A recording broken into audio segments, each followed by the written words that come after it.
You were hiding from me, making me think I was going to do exactly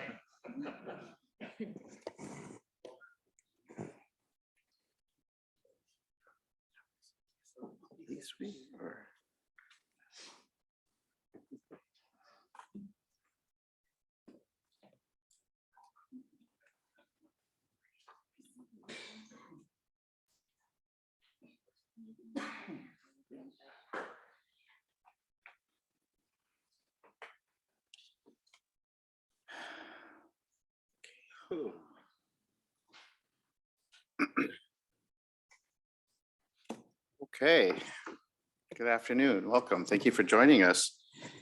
This is the Marion City Council work session for Tuesday, May 17th.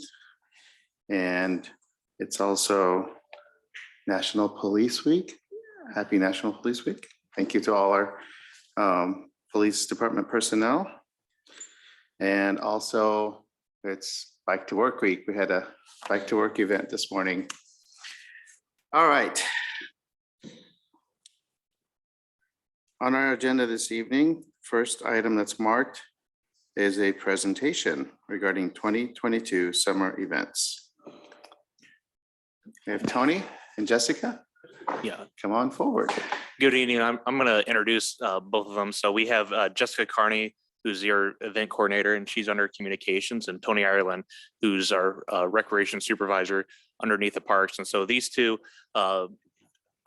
plan and organize many of the summer events and events going on throughout the city. And there's a lot of collaboration, not just under one department, but throughout the whole city that really makes these events happen. So I'll hand it over to them to talk more about it.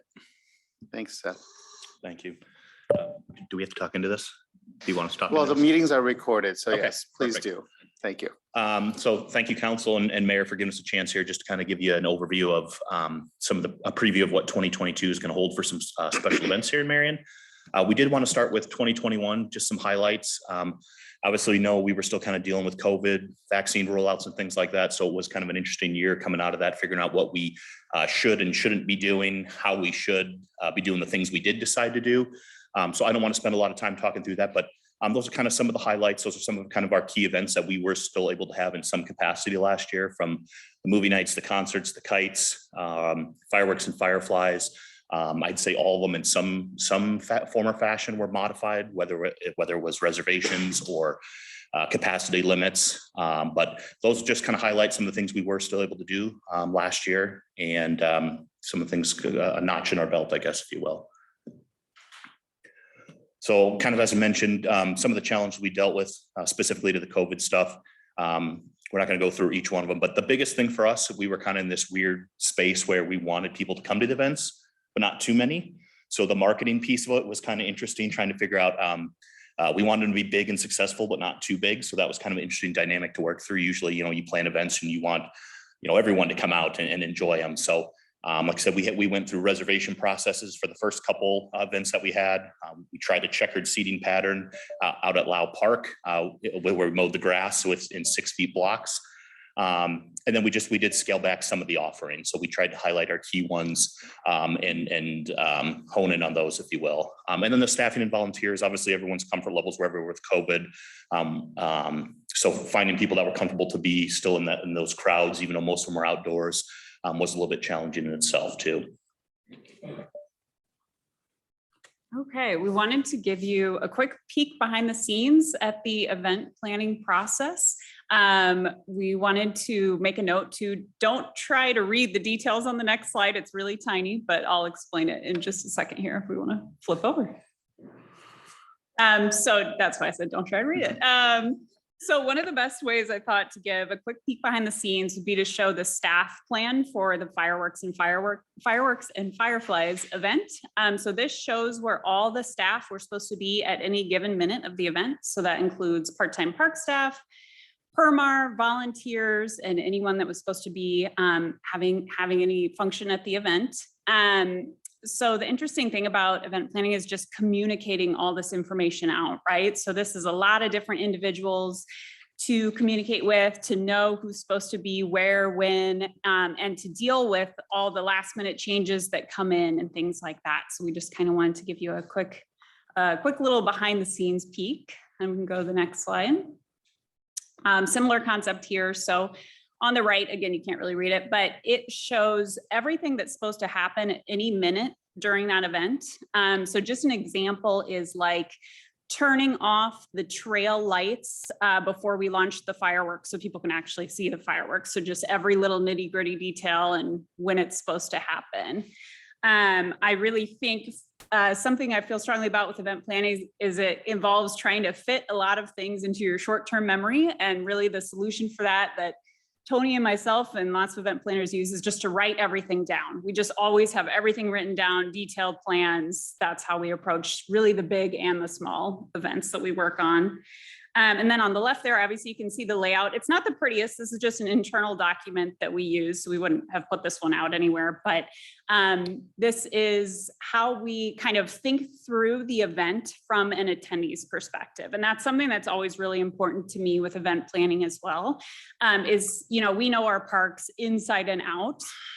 So we might plan something, but you really just have to think through like what makes sense if you're just walking in and you've never been there before. So those are some things we're thinking about while we're laying out where the food trucks go, or like in the middle there, those are stanchions to move the crowd in a better way. And also, of course, we're always thinking about safety and, even in a venue like Lau where there's cornfields on multiple sides, you still have to think about exits and if an emergency were to happen. So that's it for those slides.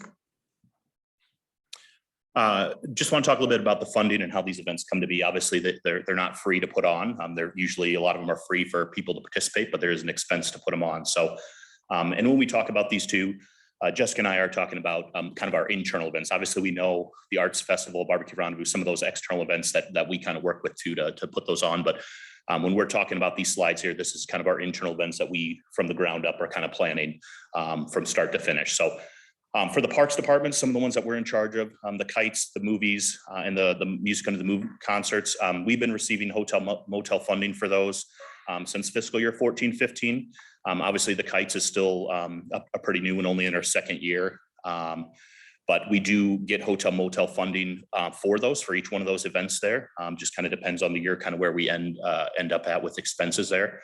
Music under the moves is one that varies the greatest just because it depends on the entertainment and the performers and what those fees look like. So the remaining expenses that come from those events are offset with either sponsors, which we're grateful for those.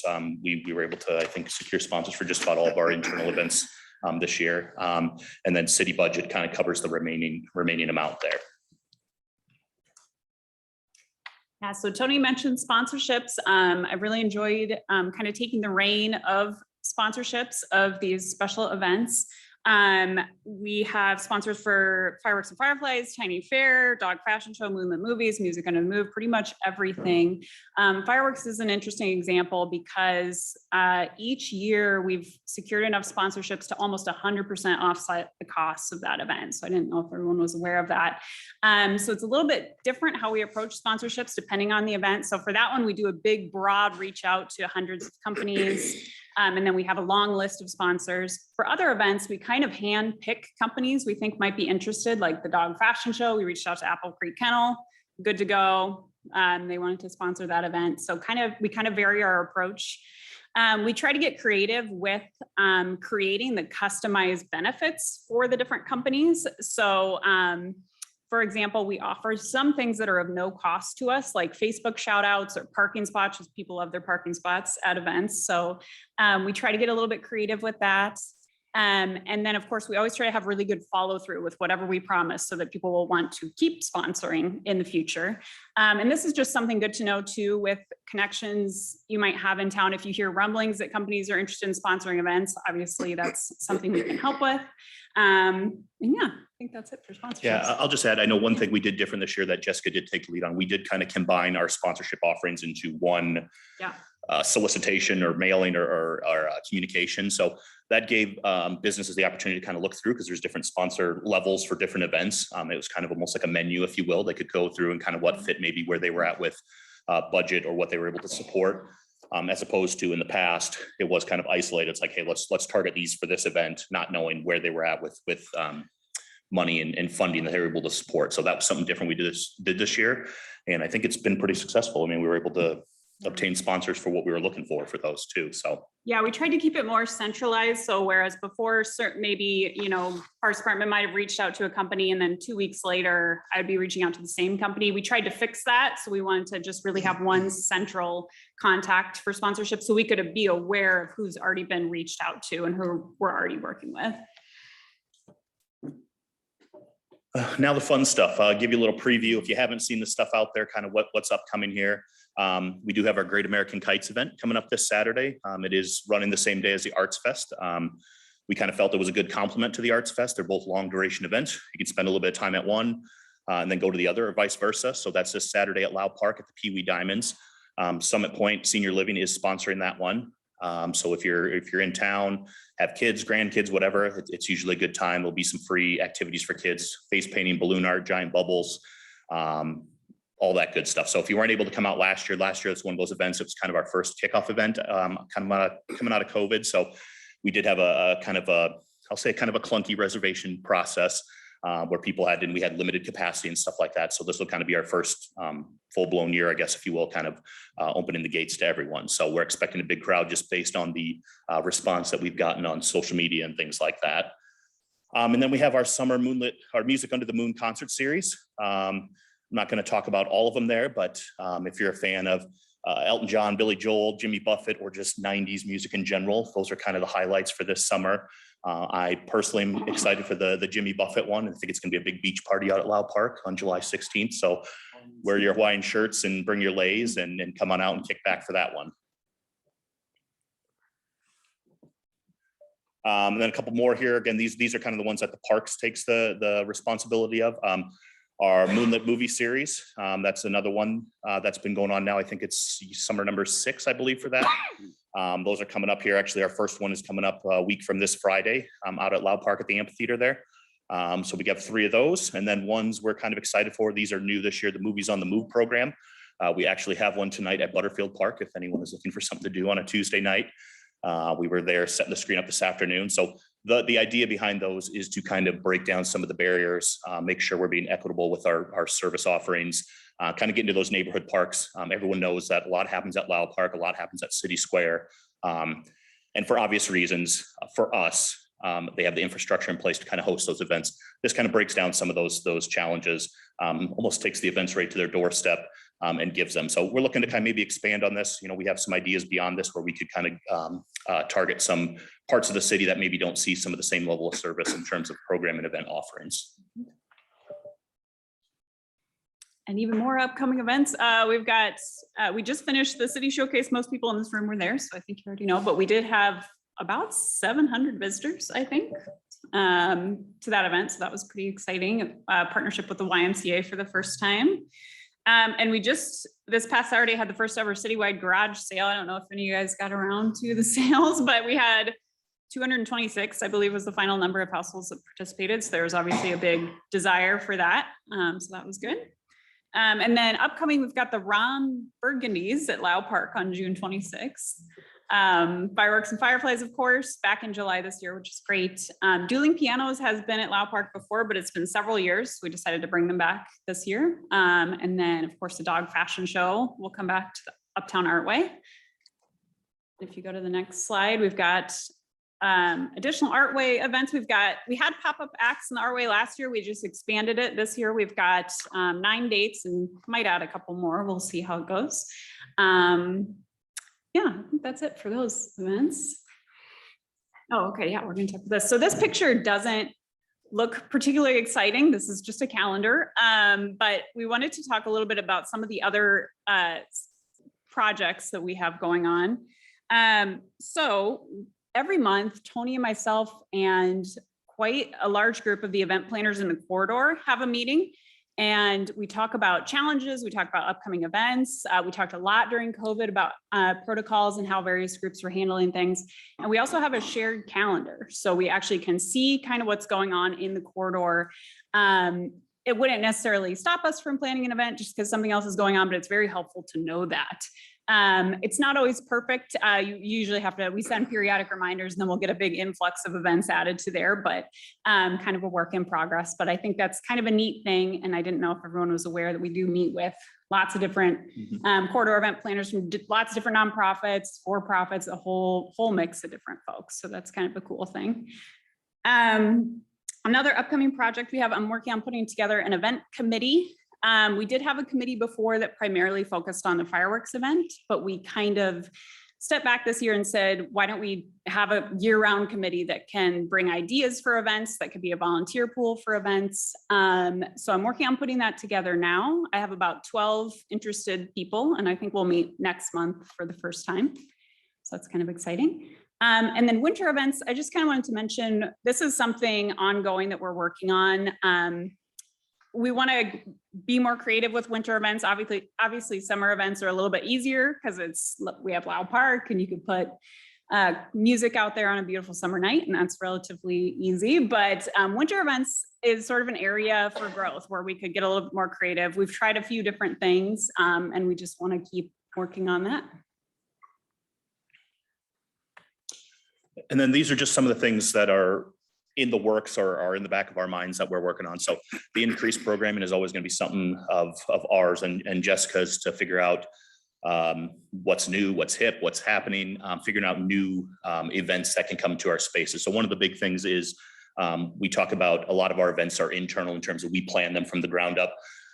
Trying to promote our event space a little bit, where maybe we have some external people that come in and want to use it. The Klopfenstein Amphitheater is a perfect example. That's built for, we use a lot of our events out there, but it's used for a lot of private weddings. But figuring out if, how do we tap into those maybe regional acts that are looking for a routing assignment where they're coming through the area and they can stop there and play. So figuring out how we can and market those spaces a little bit better. And then more variety of entertainment.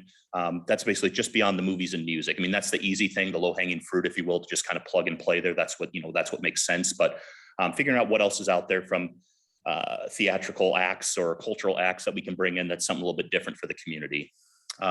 Enhanced activities. This was just to mention, we do have some funding for some commercial inflatables that we're going to be purchasing that we can tie in for a variety of events for just kids activities. We usually have them before our moonlit movies. The cost of them isn't cheap. These will probably pay for themselves after just a couple years use, just avoiding the rental fees. It'll just be up to us to maintain them. And the same thing with our movie system. We do have a system that we kind of built from scratch for our first couple our movies on the move. Sorry, a lot of M's there. But then eventually purchasing a system that's a little bit more easy for a couple, 2 or 3 people to go out, get set up and go on the run. And then those we do have intention of privately renting those two to create a little bit of revenue stream off those two as well when we can do that. Believe it or not, the 10-year anniversary of the Klopfenstein Amphitheater is coming up in 2024. It opened in 2014. So figuring out if that's a year we want to do something special with, whether it's bringing back some of our popular acts, expanding the number of things we do out there. So that's something in the works. The bigger acts that could go kind of with the 10-year thing. Is it a time where we look at maybe a ticketed act out there where we could do that? Obviously, that's a whole nother animal. You start talking ticketing and kind of what the expectation is, and then what the operational side from setup and stuff looks like for that. And then the new plaza and the 7th Avenue project, obviously, when that comes to life, that'll be a big thing. Figuring out, people. I think it's gonna be a natural space that people are just gonna flock to anyways. But figuring out entertainment that we can put up there. That'll kind of enhance that even more than just the amenities that'll eventually be up there. So we haven't gotten too far into that. We have had conversations in terms of like the hold harmless and maybe how that looks. So those conversations have started, and those will only go a little bit further as that process continues to move on too. And with that, any questions, comments about anything? Thank you. Questions? I know Grant does. And Steve. Well, first off, I'm just astounded that, the restrictions that you've had to operate under the last couple of years are now behind us, and you're in absolute full mode to deliver a variety of events to the community. Just the number of events that you're managing is astounding. So I just want to congratulate both of you on that very aspect. And I think as you have, I'll use Kites Over America. You'll gain experience with that year in and year out. And so that'll make that event, more beneficial each and every year you execute it. The only other thing that I really just want to comment on is, as I read the agenda, it said, receive, file, and read departmental monthly reports. And I found on page 26 of that report, it indicated that, Tony, you received your certification. I forget what that certification is. Certified Parks and Rec professional through the National Parks and Recreation Association. Yeah, well, I just wanted to say congratulations on that. Thank you. Because that brings a level of competency and professionalism into our overall endeavor, which is vital. So thank you. Thank you. Yeah, just a couple of comments. First of all, I think the number of events we are having this year is incredible. And you compare that to where we were 10 years ago. And this is a huge reason why people find Marion, why they're coming to Marion, sometimes why they are moving to Marion. So I was at the Tawby Park for the city council table Saturday, and I had several people come up, ask for a schedule for the events. And these are not Marion people, these are Cedar Rapids people just complimenting us on the events that go on. And I think the huge aspect of this that to me is a huge plus is they are free. And if we can maintain that and continue that it to me is extremely important, so the people can just come and go and enjoy themselves. So keep up the great work. Thank you. Sarah? I won't be redundant, but I want to again compliment you both because we know, and Amber, you there too, because we know you have a big part of this. This document, echoing Steve's, at the Tawby Park Saturday mornings, this is the most popular thing that we hand out. People are just amazed by it. So thanks for putting this together, and in this format seems to be really well received on what you do. But we know you also hear the whole other side of having to do these events. You make them look seamless and you make them looks like these things just flow, but we all know if we've done them, all the things that are happening underneath while you're making them happen. And you get all the other frustrations and comments and the little things. And I don't ever want those types of comments to overshadow the appreciation for all that goes into making these look like they're done so easily. So thank you for that. And thank you, Amber, for that as well. Okay, anyone else? Randy? Yes, I just, excuse me, I just want to echo again what everyone else has said up here. So kudos to all you and the city staff that puts these on. That's great. And I think too, just for clarification, I just want to make sure, Tony, am I correct on this? We've moved this out of the hotel motel request and moved it over to the CIP. I believe this will be the first year for that. Because I'm in the middle right now of ranking those and I don't see your applications in there. So did this come to the CIP? I don't have a full understand where that went. I just Okay. was told I didn't have to fill out the application. this year. Beautiful. And that's So, what yeah. that's what we wanted, Tony. That's what we wanted. Yes. Thank you. And I appreciate it. And I'm certainly excited to see this move over to our CIP because it is such a valuable tool to our community. So the cost relative to the value in this is exponential. So congratulations to you and to all that put this on us. You know, just the little things like you had mentioned, turning the lights off when it's time to turn the fireworks on. You know, there's nothing worse than we were trying to watch the eclipse the other night and I couldn't see it, you know, so we want those street lights and then sometimes we don't want those street lights. So thank you. Appreciate it. Thank you. Thanks to both of you and everyone who works along with you on making these events happen. I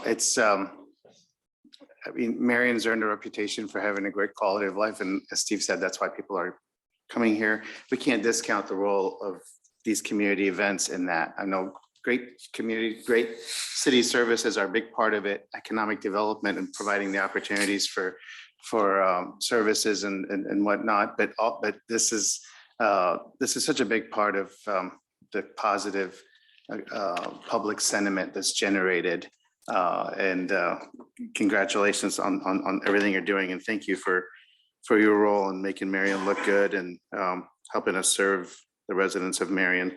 Couple of observations and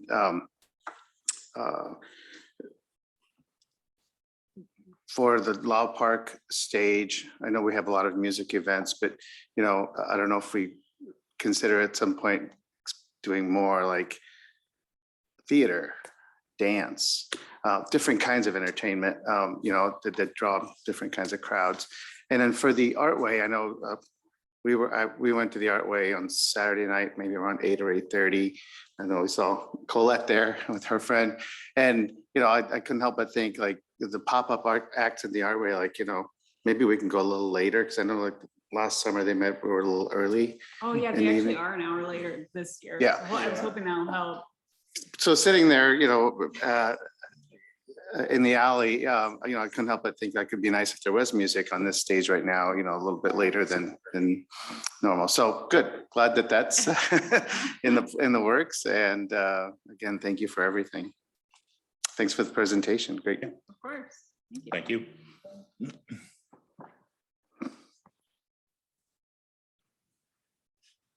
All right.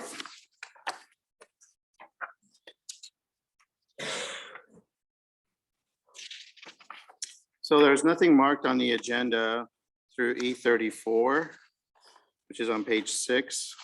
Are there any items that anyone would like to discuss in particular? I got one question. Yes. Yeah, just a question, probably Mike can answer it. I may know the answer, but I want to make sure I'm understanding it.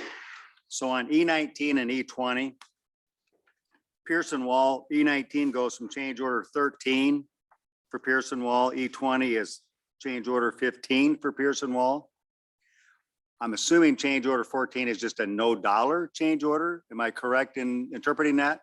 So many of them may be out of order or may not have them yet. So that we may not have a fully executed change order 14 yet. I can look in my files and see, but what I do is as I get them fully executed, they come to you. So the numbers that are in the change order as far as the total contract change amount may not match theirs because we're just doing them as we get them. Okay. So rather than wait until we have 14, I'm bringing them both to you. So if we had a no dollar change order, would we still see that in here? Or would they just skip that because there's no dollars involved? No, if there was an actual change order for this project, I have brought them all to you. So if you Oh. recall, there were some early ones that we had in there where we took out earthquake insurance and flooding insurance. That was a $0 change order. Those all came before city council. All right. Okay. Thanks, Mike. Any other items for particular, for specific discussion prior to E35?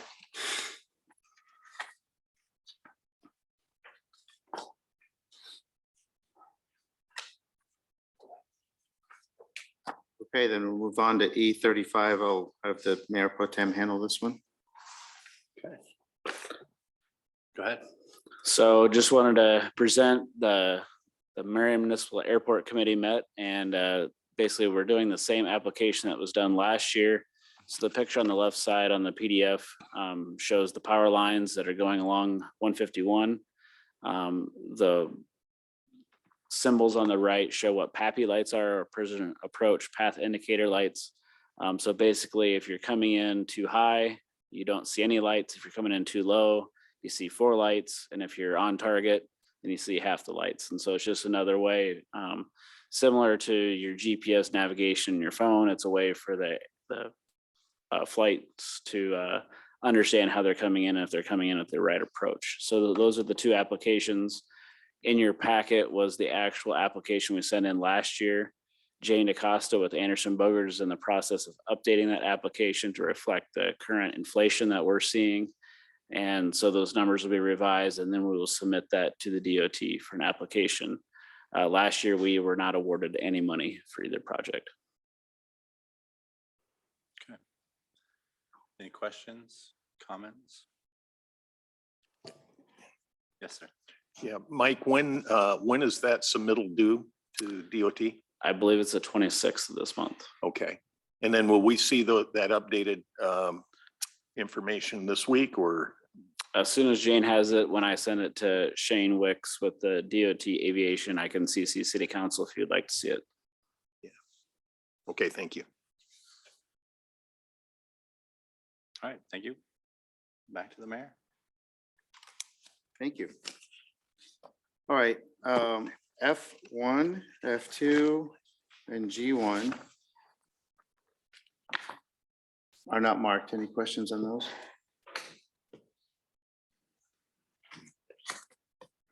Okay. Regular agenda A1. Is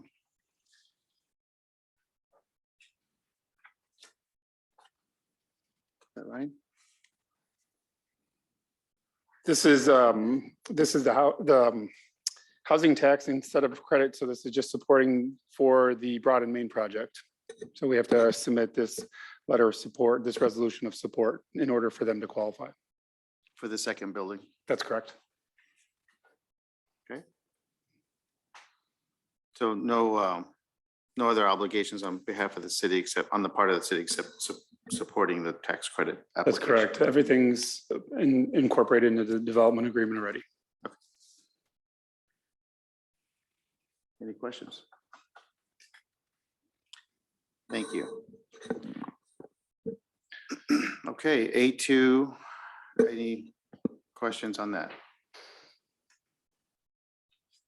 A4 is the next thing that's marked, but Mayor, Yes. Council, this is a professional service agreement with the Iowa Center. They would be the entity that would help us administer the $400,000 small business grant program that we've presented to the council and got authorization to move forward with. Upon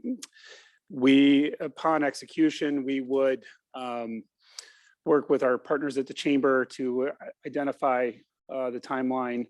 We're anticipating about a 6-month timeframe to open up that grant period. The Iowa Center would administer that, review it, and provide recommendations on how to fund.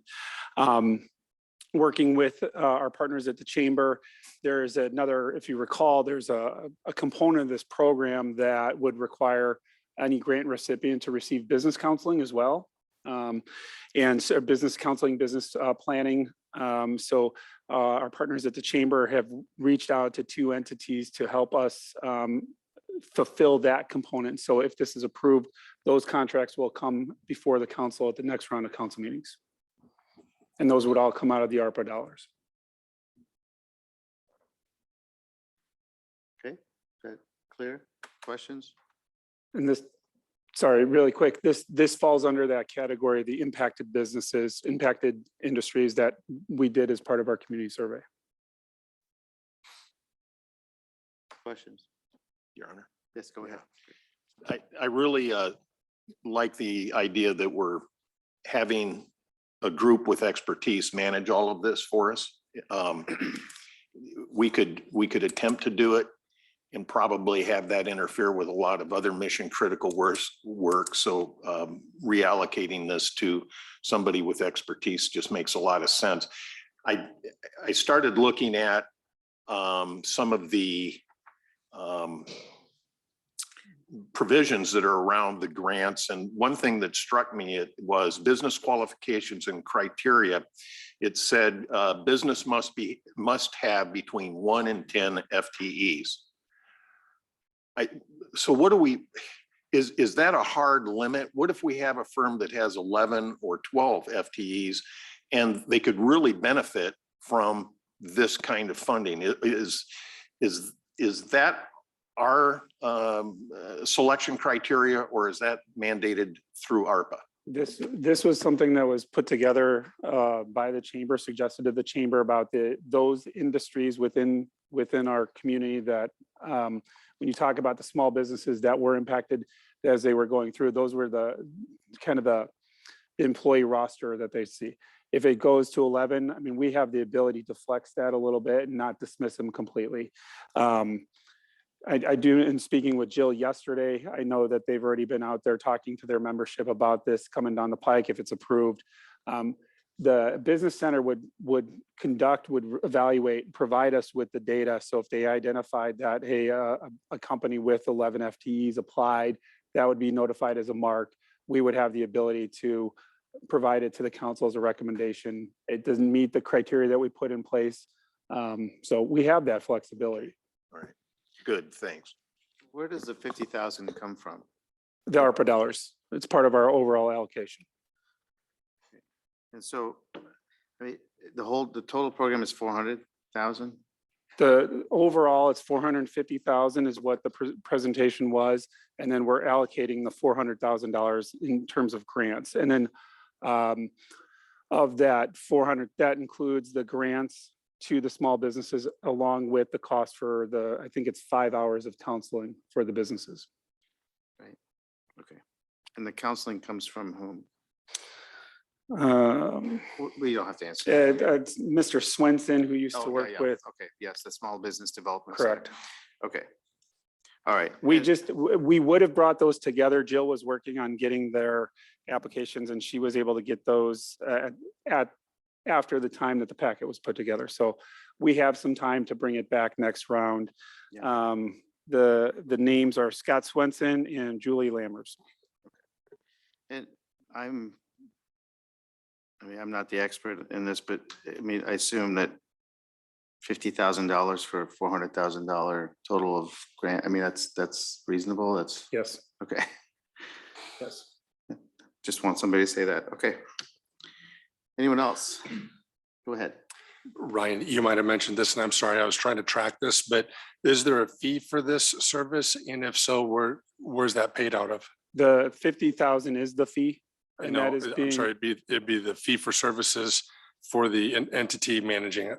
correct. And it's coming out of our ARPA allocation. So the city is receiving 6 million, 3 million this fiscal year. We'll receive another 3 million. So this is going to come out of that first tranche of 3 million. I'm sorry, let me drill down on that a little bit more. So in the professional service agreement for this specific one, this is not a separate line item expense for this $50,000 grant to be managed. Am I asking that correctly? Are you asking about the counseling? Correct. Okay, Well, so I think, are you asking if the counseling services is part of this 50,000? Correct. The counseling service is not part of the 50,000. The So how- Iowa Center, the 50,000 is purely for the Iowa Center to put together the entire application program, manage it, evaluate it, provide us with the recommendations. Okay, perfect. And then Thank you. out of the $400,000, the $400,000 is what would be given out, awarded as grants and as part of whatever the allocation. So if company A was awarded 25,000, of that 25,000, that would come to counseling services through Mr. Swenson and Ms. Lammers. Perfect. Thank you. I appreciate the clarification on that. Okay, any other questions? Good questions. All right. Moving on, A5 through A8 are not marked for discussion. Any questions on those?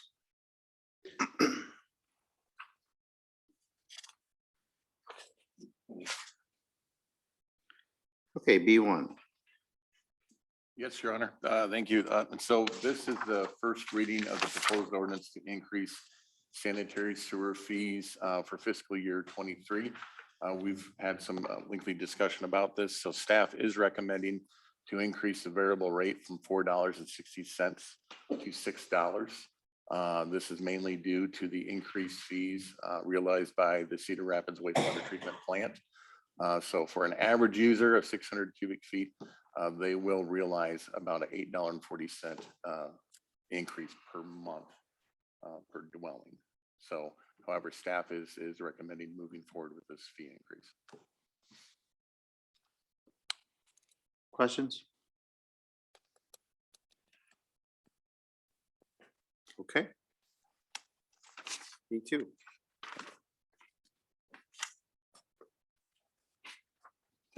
Items 2 and 3, these are proposed services agreement with Conlon Construction and Shive Hattery. This is for the replacement of the city hall roof right here over the council chambers. After a very lengthy investigation, we realized this will take a redesign and a total reconstruction of the roofing system. During the derecho storm event, the roof was lifted and kind of crunched, shifted this way. So the entire roofing system will have to be replaced. We've made insurance aware of this and we're moving forward to get bids out, hopefully by the end of June or the first part of July. Questions? So that's an insured Yes, item. sir. Okay. So Ryan, could you again describe the damage that the building suffered, and then what's the remediation or correction for that? Do you have any sense of what they're going to have to do? Yeah, and so this section of the roofing system is a standing seam metal panel system. It's curved. And so they will have to remove that. We'll have to rebuild some of the truss systems up here. If you look over here, there's a gap in the fascia. I believe Mr. Councilman Jensen felt that over a winter season. So the entire roofing system will have to be removed and reconstructed. Right now, the engineer's estimated total is right around $160,000. Thank you. Will that affect the use of this room? More than likely, the construction manager with Conlon, Ben Simon, he will get with the city manager's office and coordinate the construction schedule. Right now, we are victim to material supply, especially standing seam roofing systems. There's only 3 vendors in the company that manufacture this type of roofing system. And so it's a ways out. And so scheduling is going to be a critical component of this project. Thanks. Go ahead. Insurance question here. So do we have anything on the record then if this goes beyond our timeline of 2 years for reconstruction? Because we currently, right now, we are under an extension with the state for claim completion within 24 months. That is correct. We have notified our construction litigation attorney requesting extension. More than likely, this will go past the August 10th, 2022 date. Okay, great. Thank you. Okay. Other questions?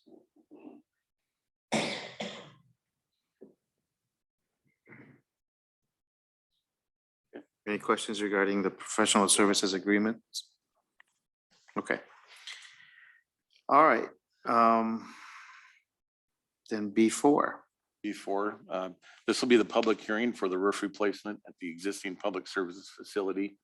Public services, we solicited 2 bids. One's for the replacement of this existing standing seam metal roofing system, and the other is for a single ply replacement system.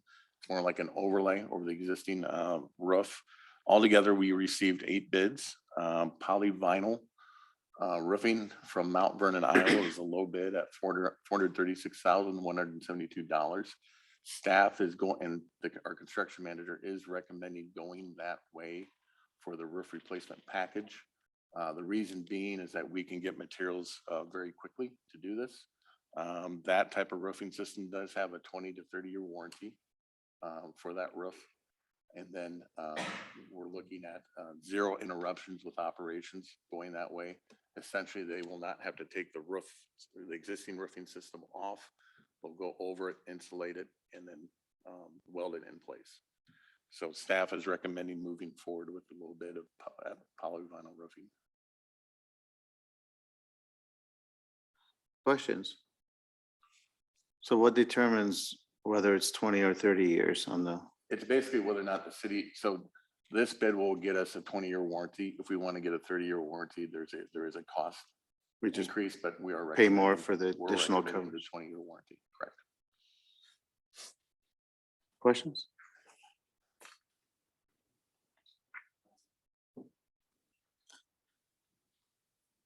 Okay.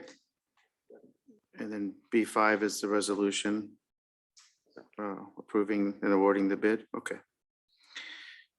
Under engineering, E1 is not marked. Any questions on that? E2. So E2 and E3 are related. Basically, part of the 7th Avenue speed limit was set by using the business district that's outlined in the ordinance, but the ordinance doesn't actually define the business district. And so all this is doing is cleaning it up, and we're actually putting some limitations as to from what street to what street. So it's very clear. So if it was ever challenged in court, it's much more defensible. So we're not actually changing any signs that are out there. We're just updating the ordinance to reflect what's out there. Okay, questions for Mike?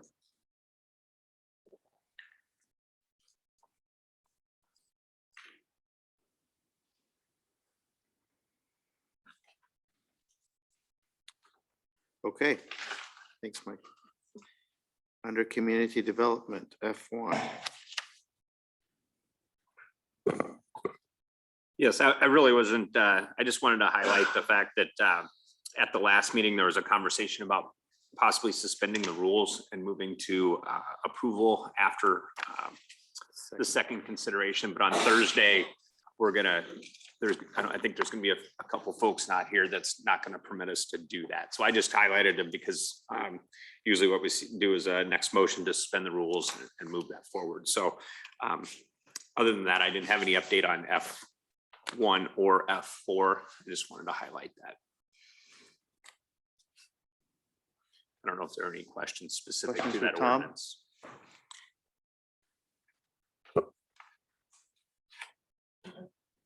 Okay, excuse me.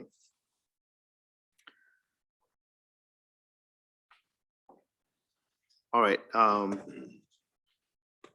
then F7, is that you, Dave? Yeah, do you have anything else you wanted to add? Okay. All right, this was just the design standards. These were present, I don't believe there's any, well, there are some basic slides. These are the actual design standards for the cafe zone area. The previous two items dealt with the use, how it operates. So this is how it looks. The design standards that you saw a month and a half ago or so at it was just an update that we gave. The same, all the same information. Went to the Planning and Zoning Commission here last month, I guess already now. And they approved it as was submitted and as the council had basically seen prior. The only amendment that they made to it was limiting the amount of chain and rope barrier to not more than 50% of the overall. So if you had 100 feet of barrier, you'd only get 50%. Could be a rope or chain. The other would have to be one of the metal or wood products that are allowed. We also, prior to the P&Z, we also allowed in heating elements, subject to review by the fire department. So we're not saying no to any heating elements. It's just propose what you want to propose. We'll let the fire department review it and make sure it's right size, right distance. It might be too big for the space. So it's, there's a million heating items. We just couldn't figure out how to regulate every single one. The only other amendment that occurred prior to P&Z was just a request to allow artificial plants and materials as a barrier option. So that was allowed in to supplement the live plants. I think some of the business owners were just concerned about you can bake out there without a lot of trees and things breaking up the sun. So they wanted to have a artificial plant option added. So that was added as well. So again, the only amendment from what you really saw though was the 50%. Take a lot of questions if you have any, but it's, like I said, pretty much how it was submitted a while back. Question. Go ahead. Yeah, so I was really glad to see it specifically exclude all the plastic tables and chairs. But the one area right here, when we talk about the chain option, we don't talk about the materials that the chain can be used for. We do. We do. Did I miss that then? Well, it's not specific to chain. Page 8, it says seasonal fencing must be metal, which is aluminum, steel, iron, or similar, or a wood construction, and must be a dark color, either painted or stained. So a plastic chain is plastic, so it prohibits that as a material. Well, I saw that metal part, but I wasn't sure that It applies to the barrier across, regardless of the barrier type, has to be one of those types of materials. Okay. So if a plastic chain would not be allowed. good. Thank you very much, because I read that both parts and it wasn't clear to me that pertained to I lump the them all rope tog- I lump them all or to together. the chain. Okay, I'm okay with it then. Okay. Thank you.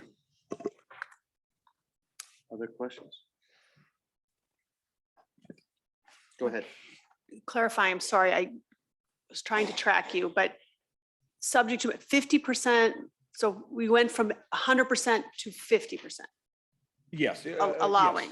Yes. Okay, that was, lost me in the beginning and then I had to retrack Okay. that. Okay, That was easy, thanks. One thing. Oh, go ahead, sorry. Oh, no, I spoke too soon. Yeah, no, and it's not about the policy. You almost got it. Yeah, do you have a lot of applications sitting, waiting, or Just one. Well, one that was already approved was the hipster. hipster? So by it not getting this is rule suspended Thursday, it's not affecting anything at all I don't- because you don't have any sitting there waiting. Okay, None that I know of. It's Okay. getting really nice out there though, so who knows? true. Thanks. I think now you're done. Okay, all right, thanks.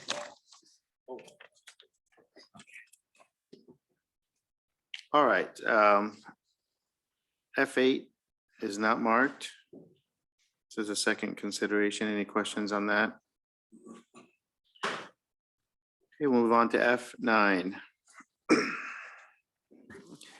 F9 is a resolution declaring a necessity and providing for the notice of a public hearing on the urban revitalization plan.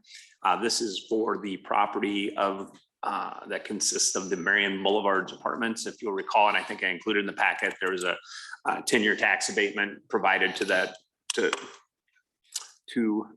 Talon in support of their application to workforce housing tax credits. And so to move forward with that, we need to create a plan for that area consistent with the Iowa code that allows us to actually provide for the tax abatement. So we'll do, the plan has been created. I think the draft was in your packet. We'll do a public hearing on that at the next meeting and move forward with the appropriate agreements and applications after that.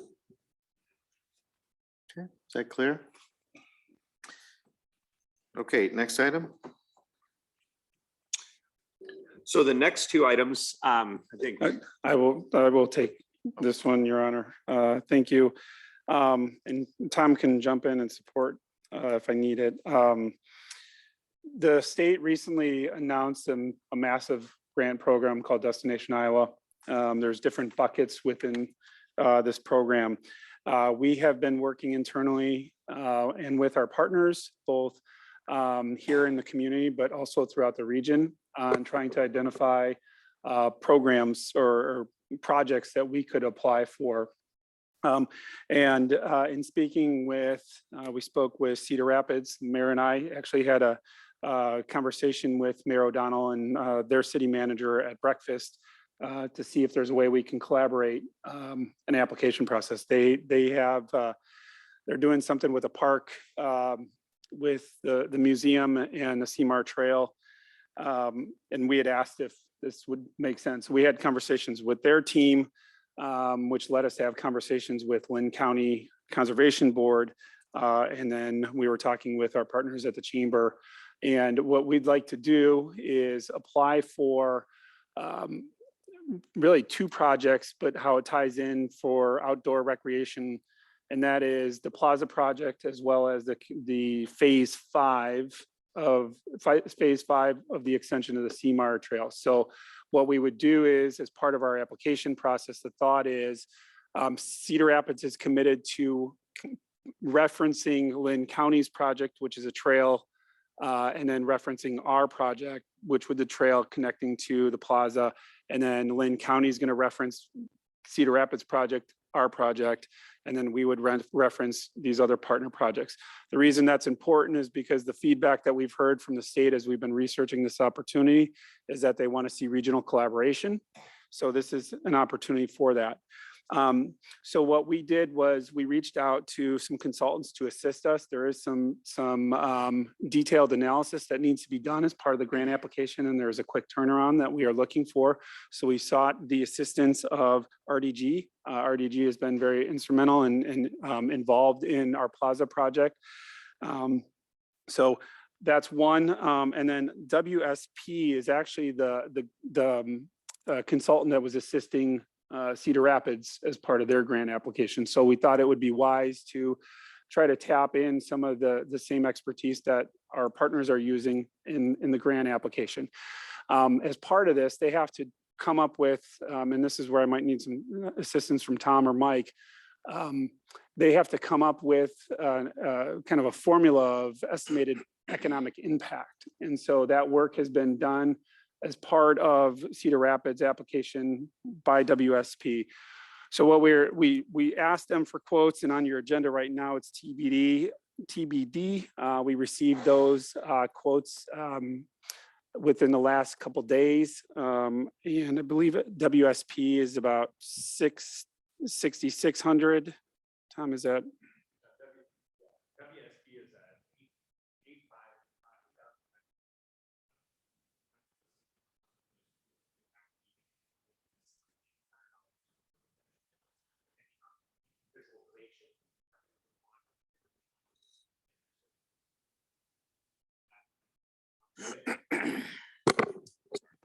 The written text part of it. And then depending on how, and it's kind of how we want the application to go forward, they'll provide us with a graphic. And if we want to really enhance that graphic, there's a cost to do that. And both WSP and RDG have provided hourly not to exceed amounts, and then an additional for the graphical representation of the project. So if we wanted to take the Plaza project and really highlight it in a 3-dimensional graphic, really high resolution, we could do that as a part of the application, and there's dollars associated with that in the grant. So long and short of it, WSP was 8,500 for grant writing, not to exceed 6,500 for art visualization. RDG is $10,000 not to exceed, and 6,000 for the art visualization as well. So and RDG would be taking care of basically putting it all together, putting a bow on it. There's still going to be a lot of staff work involved in it from the perspective of ongoing maintenance questions. We need to, there's a number of grant questions that we will be able to do, but they'll put it all together, put the bow on it for submittal, and WSP will provide some kind of ancillary questions so that we have information that's similar to what Cedar Rapids was doing, and it kind of ties it all together. Okay. Yeah, go ahead. What I think is also important to note is that right now, as I just did a rough calculation, where the total project ask or the total project cost was about $7.4 million for the plaza and the remaining pieces to the trail project. The grant would be a 40% assistance. So through that process, we would have to be able to identify the 60%, but it would be a $3 million award if approved for the 60-40 split as proposed in the grant application. So understanding that there's costs involved in this, there's a quick turnaround. I think May 9th it opened and it's ongoing. So they're going to take applications until they run out of money. So I think it is important that we move. We've been trying to get this stuff done. Both consultants have really got us the information we needed in background. That's why you didn't even have the numbers. I didn't have them until I think one of them Monday, and one of them came in last night at 9:30 at night. So we're trying to get this thing rolling. The idea is we would have a resolution of support to the council and enough information that you guys could kind of see what the whole package look like at the next city council meeting, and then ideally be able to submit the week of June 13th. Sometime that week, we'd be able to submit the application. So I know that was a lot of information. Yeah, you may be asking, well, if it opened May 9th, is that going to put us in jeopardy? We have had that conversation with the consultants, but also the contact at the state. They indicated that there really is no sense of urgency, that they will be taking it. In talking with Cedar Rapids, we do know that they were very adamant about being in May 9th, but those that we've talked to at the state and the consultants that were not concerned about the timeline that we laid out. As I mentioned, we have been working with our partners since the moment that this grant application has been announced. Actually, when we made our visit to the state capitol at the end of March, there was some preliminary conversation about it. They couldn't, Councilman Jensen and Mayor can attest to this, that they were not, they shared what they could, but it hadn't been announced. So there was a lot of details that they couldn't share. So once it was announced, there was a webinar. Jill Ackerman participated in that. We've had some staff that were on this webinar to learn about the grant application. And since that point, we've had internal staff meetings. We've been collaborating with Nick Lew at Medco, Jill Ackerman at the chamber, internally with Cedar Rapids, with Lynn County. So we've been working this to get to this point. So we're trying to, We do know that, I mean, Cedar Rapids has submitted. correct. So you said that they were going to reference our project. Correct. And we know that they've done that. We have not seen their application. They did ask us for a copy of which part of our trail we would be looking at to make that connection. We provided them with that information, but we will be following up with them. I think Randy did first. Go ahead and then we'll go with Sarah. I just wanted to try to make sure I'm tracking this as well, Drew. So they've already applied. They're just referencing our side of it. So they are two separate complete applications. There's in total, there'll be 4: Blackhawk County, Lynn County, Cedar Rapids, and us. Okay. And to have a connection, a trail connection, fill in the gaps from, Mike, you're gonna have to help me out, still, the Cedar Valley, Cedar Valley Nature Trail, yep. all the way down through our CMAR Trail, connecting it to the plaza. Okay, The thank you. idea is to make the case for a broader impact for this $100 million. And that's what we were told in Des Moines, that this would be a good candidate for that money. But we need to show broader impact. So I think that we're doing it in this way. And Cedar Rapids did want to be, they were ready to file when we talked to them. So, but I think this is a good way to tie it all together. So. Okay, Sarah, go ahead. Okay, so $100 million. I was actually on this webinar because we were looking at a couple things. So I'm probably too familiar with the conversations that occurred and the hundreds and hundreds and hundreds of people that were literally on this Zoom call that we were watching like drop off and come back on during the presentation. And having worked with these, not this one, but having worked with multiple other grant programs as an applicant or as a developer of the program,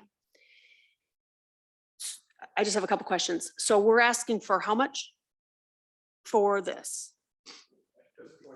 3 million. I'm just going off rough numbers. Okay. Really the CMAR, the final phase of the CMAR, and then the uptown plaza, we're using the lot. So it's a total of $7.4 million projects. So we'd be looking at 4.4 million. It's a $3 million request. Okay, and so we're seeing this resolution for a vote this council meeting. And then we'll have a month, really, because it won't be the next section, it'll be the next meeting before, or it'll be the next meeting before we're ready to submit by the 14th. I'm trying to, because I know they say this, but I've also been at the bottom of the barrel and I also know how fast these things go. So, and that the projects, I know they're going to keep the money till it's there, but you know, we're working as fast as we can, but it does make me nervous. So what we would submit up by the 14th, right? Is that what we're saying? I'm sorry, I didn't hear. When are we submit? So this comes back to us on the 14th? There would be as June part of 9th. our application, the council would have to submit a resolution that would support and commit that we will the 40% or the 60%. So that is, we will get that ready to go for the next round of council meetings. If this is approved, we're gonna be off and running with our consultants and try to get this done ASAP. The benefit of WSP is that they've done the portion of the trail for Cedar Rapids. So we're hopeful that, and the person that we spoke to at WSP used to work with the CMPO, so is very familiar with our trail system and our aspects. So we're hoping that institutional knowledge will also help get this done together quickly. And then RDG and the concept plan that was created a couple of years ago, they're going to take that, compile it, do the analysis, and we're going to try to do our best to get it done as quickly as possible. Okay, so if we do the resolution on the 9th, then all things work in a perfectly wonderful way. It's submitted by the end of the month of June or July or right away then in June? I think we're trying, if I took some notes from the meeting, we just had one meeting on it and the idea was that we would submit that week of the 13th. Okay. Or soon after the resolution is supported. So And I know these are huge. I mean, I understand like these are Yeah. huge, these are packets of details. So I understand it's a lot to put together quickly. So I'm not questioning that. And then what is the process once it hits the desk in the state? Like, do they do these reviews as they're coming in? Do they have quarterly reviews where if you're accepted in, you have to go down and present? And was that a part of it? I'm trying to remember back to the webinar. We've been through the CAT thing and Vision Iowa and all those to understand. So I was just kind of curious, once we send that in, what, do we know what we do next? Or what? I do not know, but we will have that information ready by Thursday. Yeah, no, not urgent. It's more of a curiosity piece to kind of look at the timeline of when these could happen or what happens. How they're handling, I'm sure, a huge influx of. And this is not the fund, I don't have my notes in front of me, actually, man, I'm with me, but this is, there's like they're putting money away for like 3, whatever. That's not these. We're in this other, we're in the destination recreation There, fund. within the destination Iowa, there's 4 funds. One was it's pretty much already spoken for from Yeah. what we've been told. Yeah. This one would be the outdoor recreation. I want to say outdoor recreation trail, but I believe it's just outdoor recreation, which would take trails, plaza. Things that are free to the community. kind of Correct, was yes, If I yes. understand correctly, remembering. it's also the one with the biggest bucket. It is. It's, Oh, good. Yeah, so, it's 40 million has been dedicated to outdoor recreation. And that is the one that when we spoke to our partners, Lynn County had shared with us that they were working with Black Hawk County. So Black Hawk, Lynn and Cedar Rapids, that's the bucket that they're all going for as well. So it's that connectivity, it's that regionalization, the partnership aspect of it. Final question. This is like I'm in my little bucket over here as far as background, but so I probably hone in on it more. So do we know if we know the cities that are applying, but that was an exclusion that you don't have to be just a municipality or government entity to be able to apply. Nonprofits could apply too, because that's the reason I was on that. But do we know if there are other projects from the community that are being submitted by nonprofits or other entities that we are competing against? We have not heard. We've spoken with our partners, especially at the chamber. We got together with them early on as part of this, just to, what makes the most sense. I haven't heard that any of them have heard of others. We can certainly ask again. I was just, again, it's one of those, like, I don't know, from the Cedar Rapids, Lynn County, the Metro, we don't really know till things pop up. I just hadn't heard if you'd all heard anything. Well, and it's a relevant question because as part of the feedback that we heard, they want to see the partnerships. They don't want to see these individual peppering of applications, which is why it was important for us to have the conversation with Cedar Rapids, Lynn County, and others to say, okay, if you're going to apply, let's make sure we're all referencing each other, because then it's not looking as it's an individual standalone. This is actually part of a series of projects together. Well, thanks for all you're doing and let us know what we can do to help. I think the plan after we submit is I'll go camp out on their doorstep and just keep bugging them. I'm just kidding. Anyone else? Go ahead.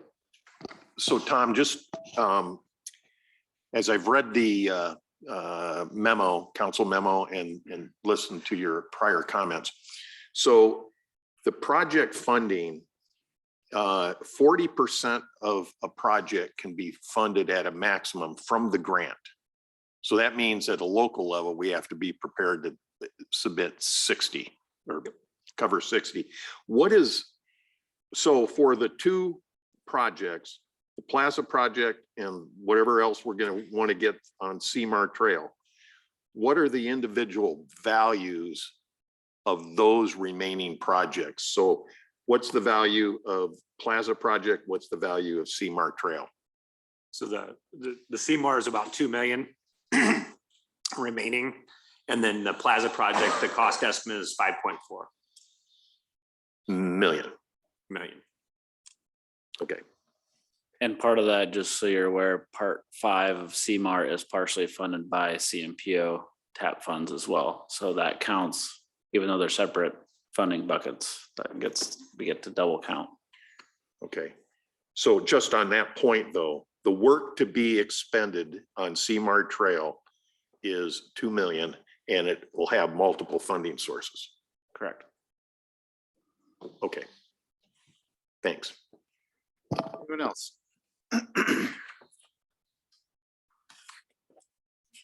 Okay, that brings us to discussion regarding 958, 960, and 976 7th Avenue.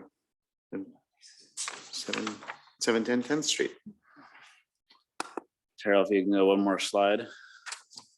All right, I'm going to try and use the pointer here and explain this project. So basically there's 4 properties that we're talking about. Get the laser going. So there's 2 properties on this lot that have both been demoed, that are both owned by Nathan Caraway.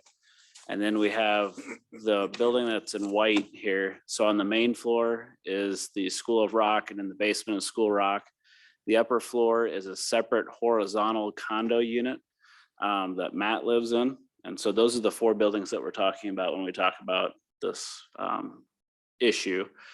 Both buildings on the Caraway property have been demoed at this time, and right now it's just a gravel parking lot. So then if we can go to the next slide. So there's a detailed memo in your council packet that the property owners also received. But basically the solution that engineering provided to them that would be the easiest is there's an existing manhole right here, this corner. And that sanitary sewer goes along that alley. And so in the right of way, in the cafe zone that we're not going to build with this phase of the project, that sanitary sewer from the Matt Higgins and School of Rock building could come out on the south side of their building, come through the cafe zone in the city right away and tie into that manhole. There will be some internal cost to do that because right now it comes out of the back of the building and just goes through the Caraway property into that manhole. There's also a sanitary sewer that actually goes down 10th Street, but the problem is this existing building all flows to the west. So they would have to tear up their floor of their newly refinished basement and get it so that it flows easterly into 10th Street. With that, we know that Caraway, and he's in the audience, at some point would like to do some kind of redevelopment in this area and has talked about a 3-story complex of some sort in this vicinity. With that, there's all kinds of other utilities that are in the way. There's windows, air conditioner units, vents, downspouts. So there's a lot of other issues besides just the sanitary sewer that's out there.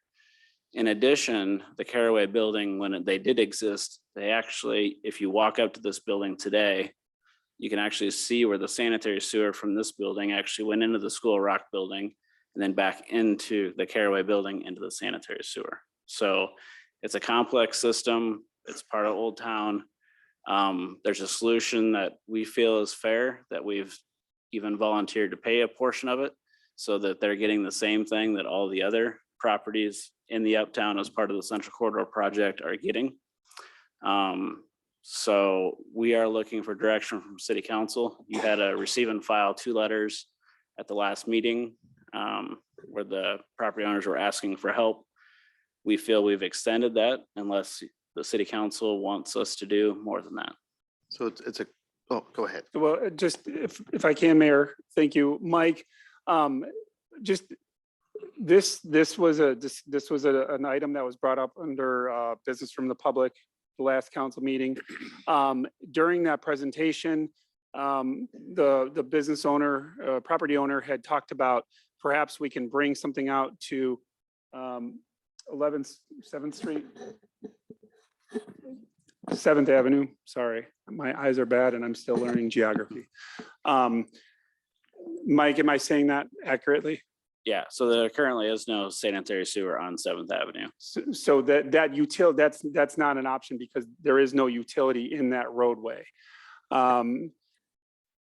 So the utility exists behind the building. And then Mike, what was the other option that you looked at across the street? Do you have a graphic? So that- there, I don't have a graphic of it, but there is a sanitary sewer that would be off the page down here somewhere. That could come up. That was gonna be a $60,000 expense to do that. And again, that would serve one structure. And so when we do that, anytime we extend sanitary sewer for one property, we put an access fee on that. And to be fair, I would want to put that access fee on that as well.